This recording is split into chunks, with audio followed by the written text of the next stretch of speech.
Bien, muchas gracias por la compañía. Hoy tenemos la oportunidad de conversar con el doctor Jorge Marte Báez, quien es asesor médico del Poder Ejecutivo del presidente Danilo Medina. Él es el director, además, de CEDIMAC, uno de los centros, el más prestigioso de los centros de medicina cardiovascular en República Dominicana.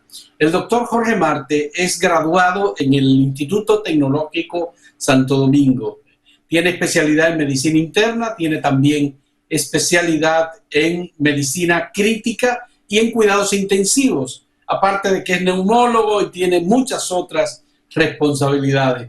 Muchas gracias, doctor Jorge Marte, por acompañarnos y por aceptar este diálogo. Nos interesa saber su criterio, su punto de vista sobre el estatus en que nos encontramos en este momento con la expansión del virus a 41 días de haber establecido la cuarentena en República Dominicana.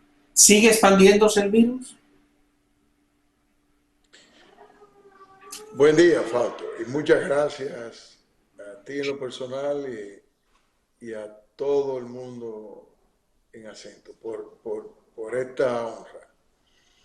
Mira, 41 días es que llevamos de cuarentena, según tu cálculo, que no lo tengo calculado.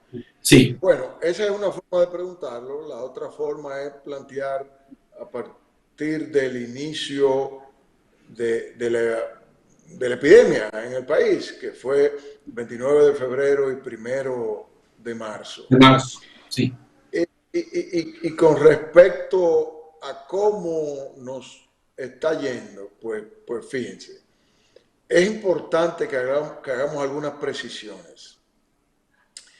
Principios de marzo, el primer paciente se hizo público su diagnóstico, el ciudadano italiano, el día 1 de marzo, y el país se encontraba muy pobremente preparado para enfrentar la epidemia.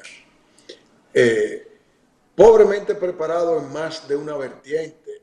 De hecho, en todas las vertientes que son pertinentes ante una situación de esta índole. En términos de distanciamiento social, puesto que no se había tomado ninguna medida, y además sabíamos que cualquier medida que se fuese a tomar en ese sentido no iba a ser fácil de implementar por razones intrínsecas, autóctonas, culturales nuestras. Segundo, en términos de preparación desde el punto de vista estrictamente médico. Ese primer punto del distanciamiento era el punto de vista epidemiológico.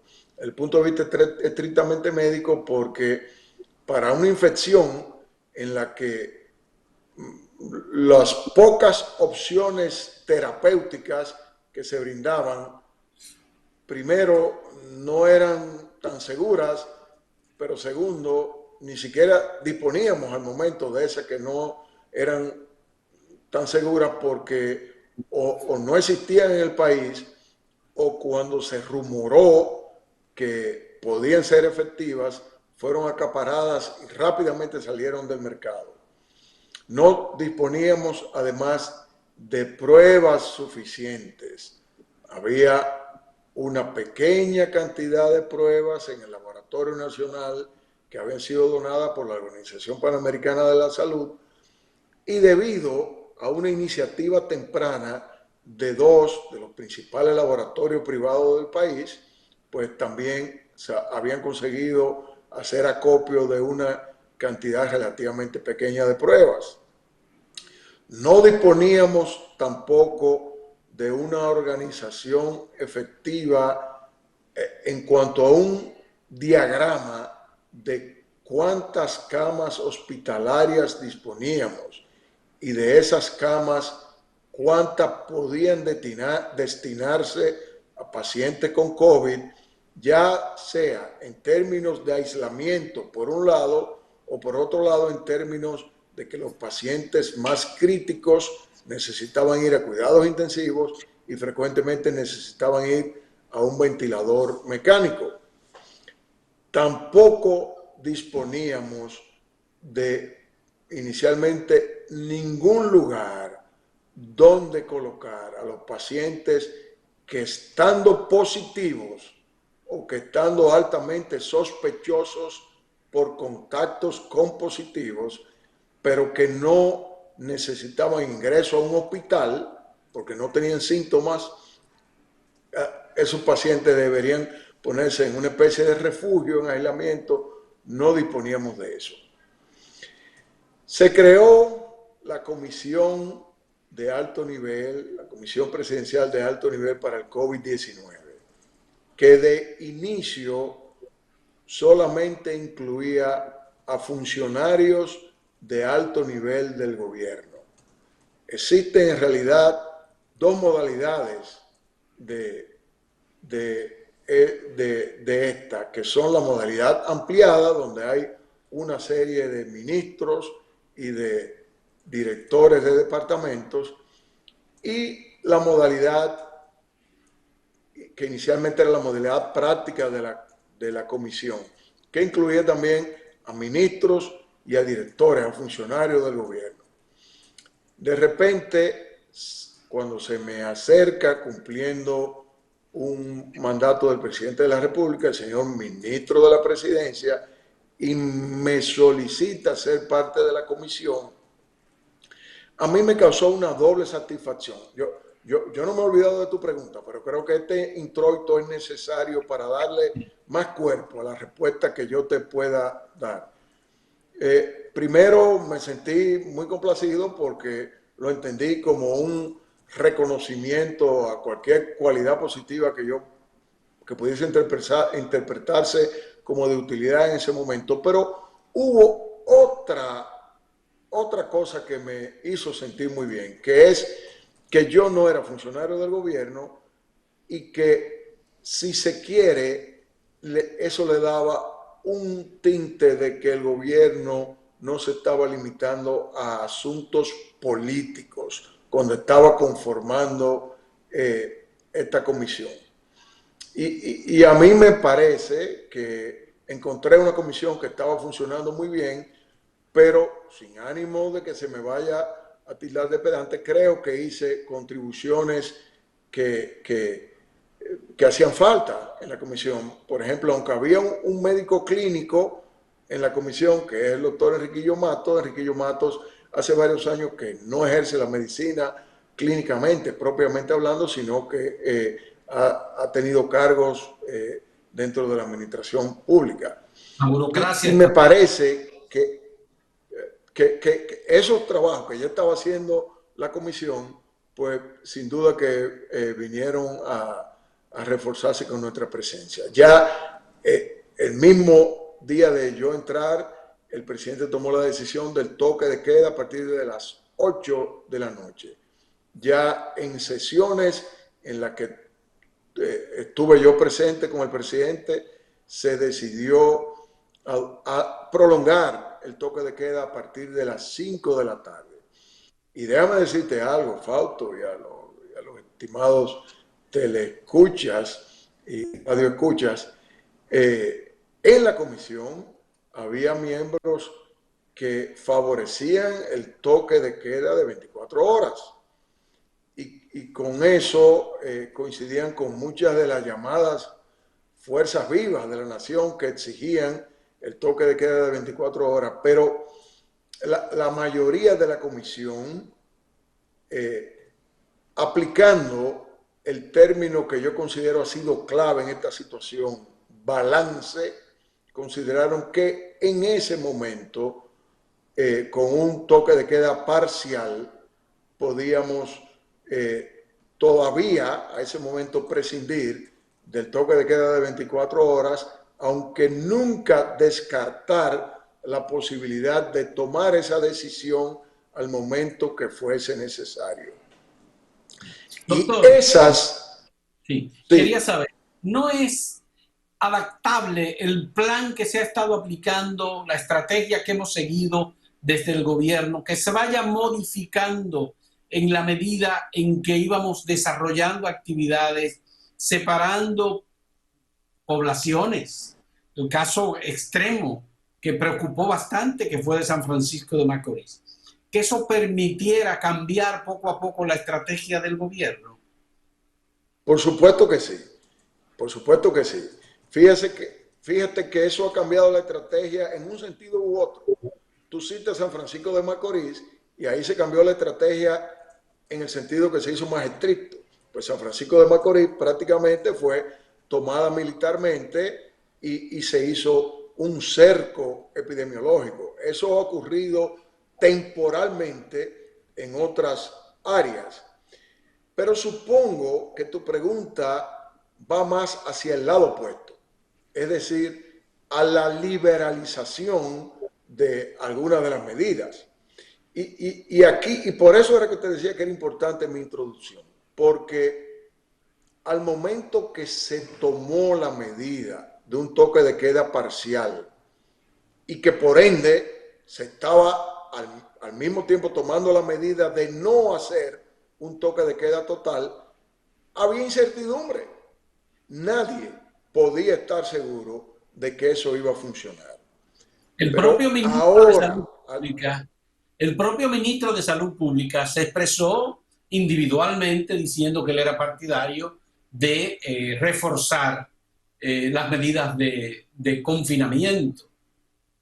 y ya yo te adelanté que en la comisión había Sí. miembros de la comisión que estaban a favor de eso, pero la mayoría, el consenso de la mayoría fue el de parcial, aunque no abandonábamos eso.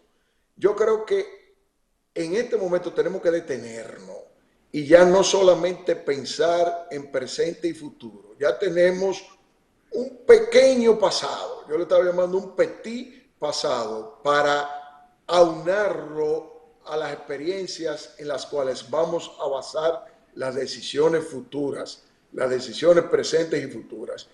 Y ese petit pasado consiste en que las medidas que se tomaron resultaron. Y resultaron en un momento en que no disponíamos aún de todas las cosas que te describí al principio, de pruebas, Sí. de centros de aislamiento, de más camas de hospitales, de mayor ventiladores.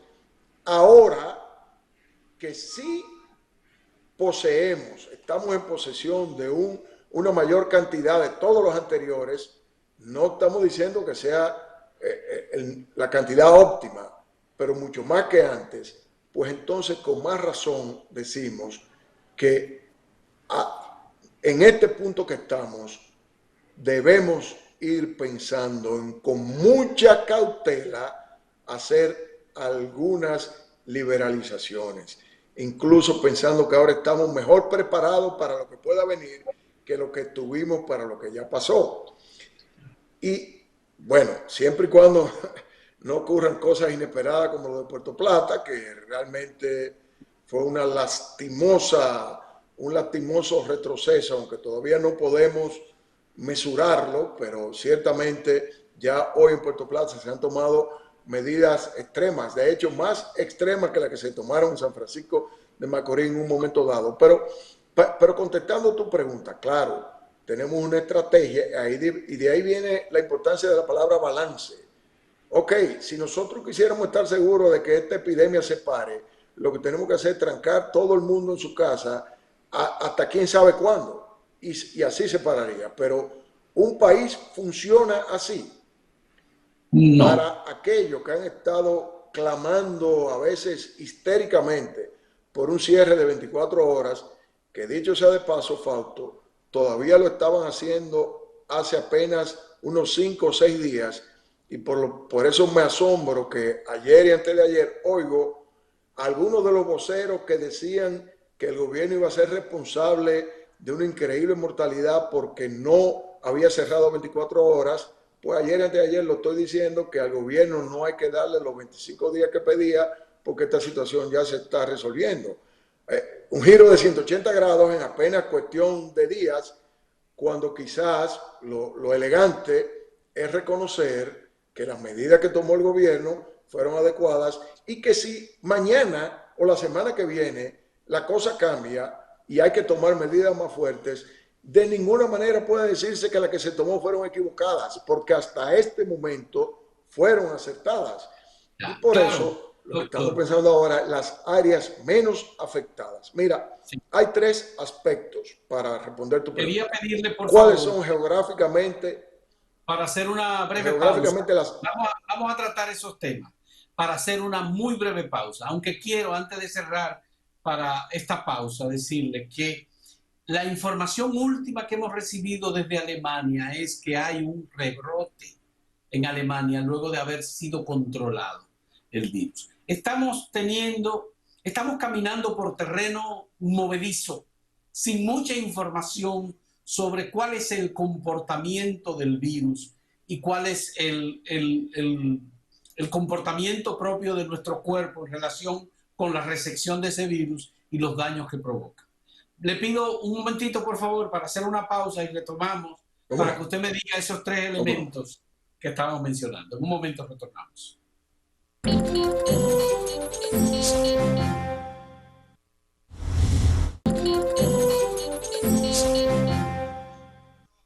Bien, doctor Báez, Jorge,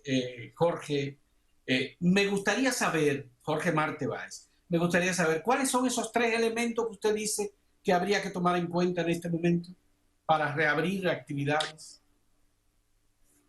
El primero, las áreas geográficas menos afectadas por la pandemia. El segundo, las áreas laborales que son más vitales para el funcionamiento normal o cercano a lo normal de la economía. Y lo tercero, la población laboral a menor riesgo. Me explico. Veamos el mapa nacional. Mira, aquí la infección o no ha dado duro o está siendo controlada. En esos lugares, ¿cuál es el tipo de labor cuya ausencia actualmente nos está lesionando más desde el punto de vista económico? Y tercero, ya identificados esos lugares y ya identificado el tipo de trabajo, identifiquemos a la población laboral, cuál es la que tiene menor riesgo, es decir, tiene menos de 60 años y no tiene enfermedades asociadas como diabetes, hipertensión o enfermedad cardiovascular. Y ese es, a grandes rasgos, el paso que pensamos seguir para tener el menor riesgo posible y hacerlo con la lentitud que marque el momento y la situación epidemiológica. Ya tú has dicho que en Alemania, y ha habido algunos reportes también desde Asia, de China, algo de Singapur, en el que ha habido brotes que podrían quizás estar amenazando en clasificarse en recurrencias de la infección. Entonces, que no se me malentienda cuando yo digo que podemos decir que nos ha ido bien hasta ahora con las medidas, porque eso no implica de manera alguna que ya entonces fiesta y mañana gallos y que volvemos a lo normal. No, no podemos bajar la guardia. Y por eso te decía que esa estocada de Puerto Plata, ahora mismo estamos viendo a buscar la manera de que tenga el menor número posible de consecuencias epidemiológicas posible. No, aquí, como te decía, la palabra es balance. Y balance implica gradualidad. Doctor, Nosotros necesitamos al... usted, usted sería partidario de masificar las pruebas PCR que se aplican en República Dominicana. Hasta ahora tenemos un promedio de 584 pruebas por día. Si calculamos, si dividimos las 23.979 pruebas hechas hasta ahora entre los 41 días de la cuarentena. ¿Usted estaría de Si soy acuerdo? totalmente, totalmente en la masificación de ambas pruebas, de la PCR y de las pruebas rápidas, porque esa es una de las cosas que se nos ha imputado a la comisión, de por qué no hacer más pruebas. Y señores, no es porque no deseemos más pruebas, es porque no teníamos más pruebas. Nosotros no hacemos ese tipo de pruebas, no las fabricamos. hay un mercado, hay oferta y demanda. Y la República Dominicana no resulta fácil que la pongan en una lista de prioridad cuando sucede que todos los países del mundo también quieren más pruebas, que se le están ofertando comprar a apenas media docena de fabricantes del mundo entero, que si un país europeo o Estados Unidos o Canadá o Brasil quieren comprar, qué sé yo, 100.000 millones de pruebas, el vendedor prefiere vender esos 100.000 millones que a lo mejor 5 millones, que es lo que nosotros estamos ofertando comprar. O sea que eso no puede endilgársele a la comisión ni al gobierno. Si por nosotros fuera, tuviéramos más pruebas que el resto del mundo. Sencillamente nosotros tenemos que ponernos en una lista de espera a ver y cabildear lo mejor que podamos a ver qué tan pronto nos pueden vender las pruebas. Ya. Doctor, ¿hay alguna proyección que se haya hecho desde la comisión de alto nivel para determinar hasta qué punto estaríamos llegando nosotros en cantidad de personas afectadas por el COVID-19? Mira, sí, hay una proyección que implica que de seguir el patrón actual, tú mismo has dicho que conocemos muchas cosas y que la epidemiología de este virus da unos saltos a veces inesperados. Pero si asumimos el patrón actual, nosotros estamos seguros de que en la actualidad o en el futuro, en algún momento dado, más entre el 20 y el 30% de la población dominicana va a estar infectado, no necesariamente con síntomas, la gran mayoría no requerirá de ser ingresado a un hospital y a lo mejor ni siquiera de tratamiento médico, pero desde un punto de vista estrictamente epidemiológico, sí, sin duda que más del 20% de la población está o estará infectada. ¿Y hay algún cálculo? ¿Se puede multiplicar por la letalidad? Porque la tasa de letalidad ofrecida en el día de hoy es variable, pero hoy dicen que es 4.46%. Eso quiere decir que 4 personas, aproximadamente 5 personas, que le da el virus, de 100 mueren. ¿Hay un cálculo Sí, estimado me, de me, cuántas podríamos tener nosotros? mira, hay un término que en estadística es menos fuerte que en el lingo habitual común, que es falacia. Usualmente si te dicen que tú eres un falaz, tú probablemente te vas a ofender, pero en estadística una falacia es simplemente un error. Un error que la mayoría de las veces es involuntario. Y en esa tasa de mortalidad que nosotros hemos estado exhibiendo hasta ahora, hay una falacia estadística.